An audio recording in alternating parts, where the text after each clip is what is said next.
आने वाले समय में ये नशे के मादक पदार्थों को एक्सपोर्ट करने वाले राज्य के रूप में भी इसकी प्रतिष्ठा बन जाएगी। राज्य में नशे के सौदागर और उनके साथ पुलिस की भी मिलीभगत पूरी तरीके से चल रही है। हमारे झारखंड के युवाओं के भविष्य और झारखंड के भविष्य पे आघात करने वाली परिस्थिति है।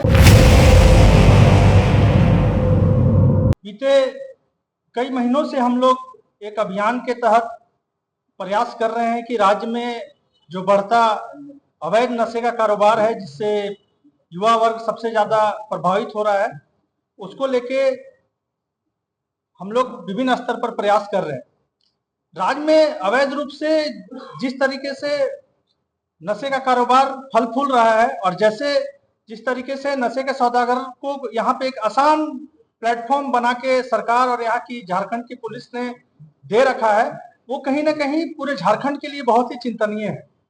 विशेष तौर पर ये बहुत ही हमारे झारखंड के युवाओं के भविष्य और झारखंड के भविष्य पे आघात करने वाली परिस्थिति है, क्योंकि आप देखेंगे तो हाल के दिनों में पाएंगे कि जिस तरीके से आप तमाम मीडिया संस्थानों के रिपोर्ट्स में और अखबारों में आए दिन नशे को लेकर कई रिपोर्ट छपते रहती हैं और जो पूरे समाज के लिए एक तरीके से चिंता करने वाला विषय है, उसी को लेके हम लोग आज आपके समक्ष हैं।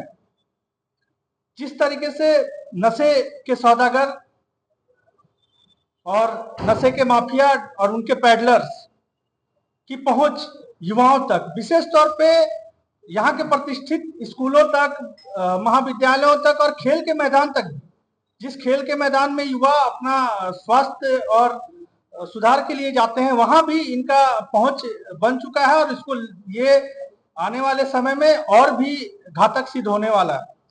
आप देखेंगे कि तमाम हम लोगों ने कई बार प्रयास किए और जिला प्रशासन को इससे अवगत कराया। जिला प्रशासन को हमने ज्ञापन के माध्यम से और मांग पत्र के माध्यम से ये कहा कि अब ये स्थिति भयावह हो चली है, अभी अगर इस पे संज्ञान नहीं लिया गया और इस पे रोक न लगाया गया तो बड़े संख्या में हमारा जो झारखंड है, जो खनिज एक्सपोर्ट करने के रूप में जाना जाता है, आने वाले समय में ये नशे के मादक पदार्थों को एक्सपोर्ट करने वाले राज्य के रूप में भी इसकी प्रतिष्ठा बन जाएगी, जो हमारे लिए बहुत ही हमारे झारखंड के तरीके से झारखंड के लिए उचित नहीं होगा। और झारखंड जिस तरीके से आंदोलन का प्रदेश रहा है, उसमें ये सारी चीजें जब आएंगी तो निश्चित तौर पर ये हमारी छवि को धूमिल करेगा। आप देख, एनडीपीएस की एक डाटा है जो 2019 से 2023 तक है। NDPS narcotics, drugs and psychotropic substance act के तहत जो भी मामले दर्ज होते हैं, उसमें झारखंड में जो मामले आए हैं 2019 से 23 तक 2386 हैं। ये मामले इन 4 वर्षों में जो आया है, बीते के वर्षों से कहीं अधिक है। और ये उनके डाटा के अनुसार झारखंड के टॉप जो 10 जिले हैं विशेष रूप से इससे प्रभावित हैं। वो 10 जिले जो हैं मुख्यतः चतरा, रांची, जमशेदपुर, खूंटी,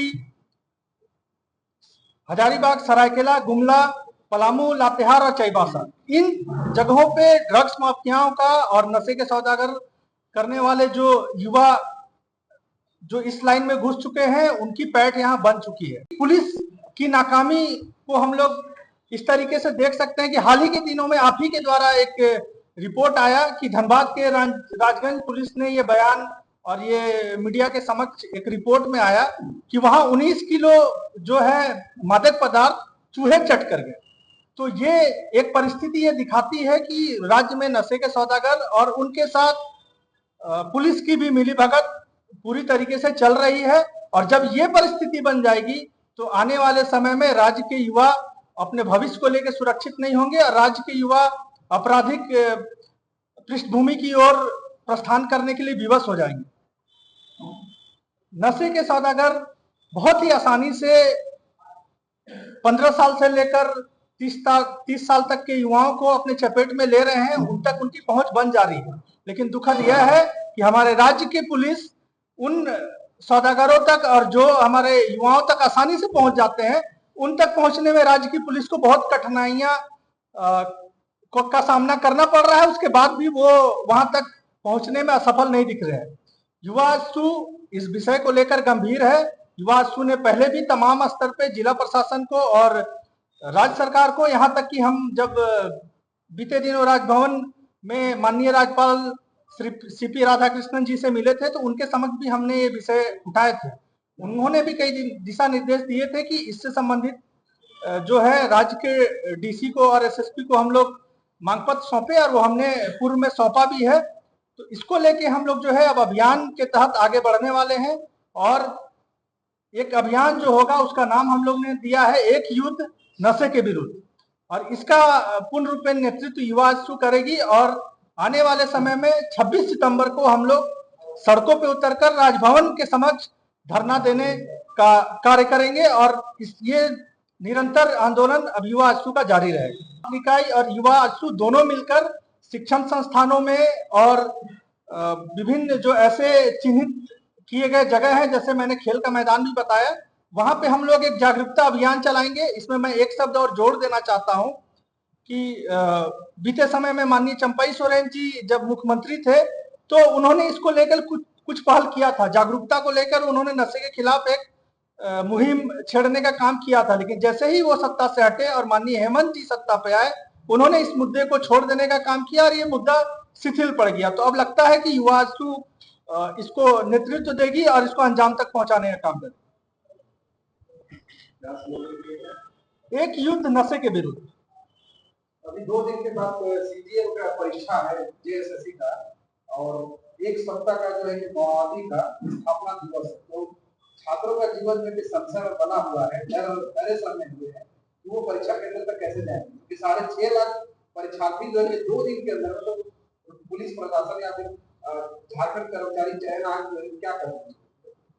देखिए, हम तो शुरू से मान रहे हैं कि अभी राज्य सरकार जो है सिर्फ चुनावी विषयों को लेकर इन सब रोजगार बांटने का और इससे रिलेटेड हड़बड़ी में एग्जाम कराने का काम कर रही है। आपने पहले भी देखा होगा कि जिस तरीके से उत्पाद सिपाही की परीक्षा में जिस गंभीरता के साथ न लेते हुए उसको हड़बड़ी में किया गया, और उसका दुष्प्रभाव हम लोग को दिखा कि हमारे बीच से दर्जनों युवा हम लोग के बीच अब नहीं रहे। उसी तरीके से सीजीएल को लेके भी कई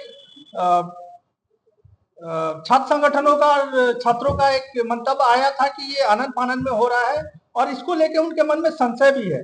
लेकिन राज्य सरकार जो है हठधर्मिता अपनाई हुई है इस बीच में जो राज्य चल रहा है, इसलिए हम लोगों ने एक स्लोगन भी दिया है बीते दिनों प्रभात तारा में, जो झारखंड नवनिर्माण संकल्प यात्रा में, कि जो सरकार निकम्मी है उसको हमें बदलना है। चुनाव की 22 अगस्त जो जेपीएससी के चेयरमैन का पोस्ट रखा, ये लगता है सरकार जो है इनसेंसिटिव है रोजगार। मैंने तो कहा कि सरकार इनसेंसिटिव है। जेपीएससी जैसी संस्था जो पूरे झारखंड में रोजगार सृजन के लिए जानी जाती है, युवाओं को रोजगार देने के लिए 2 ही संस्थाएं हैं, जेपीएससी और जेएसएससी। ऐसे में उनके चेयरमैन जैसा प्रमुख पद का खाली होना सरकार की मंशा पे तो सवाल उठाता ही है। बात सिपाही भर्ती में अब तक 15 छात्रों की मौत की खबरें आ रही है, युवा प्रकोष्ठ क्या कदम है? देखिए, हम युवा प्रकोष्ठ ही नहीं, पार्टी ने और हमारे केंद्रीय अध्यक्ष ने इससे संबंधित आपके समक्ष ही जो बातें रखी हैं कि हम लोग शुरू से ये कह रहे थे कि सरकार आनंद फानंद में ये फैसला ले रही है, और जिसका खामियाजा युवाओं को भुगतना पड़ा अपनी जान को गंवाकर। आज के समय में हम मांग करते हैं कि उन युवाओं को एक उचित मुआवजा मिले और उनके घर के एक सदस्य को सरकारी नौकरी मिले।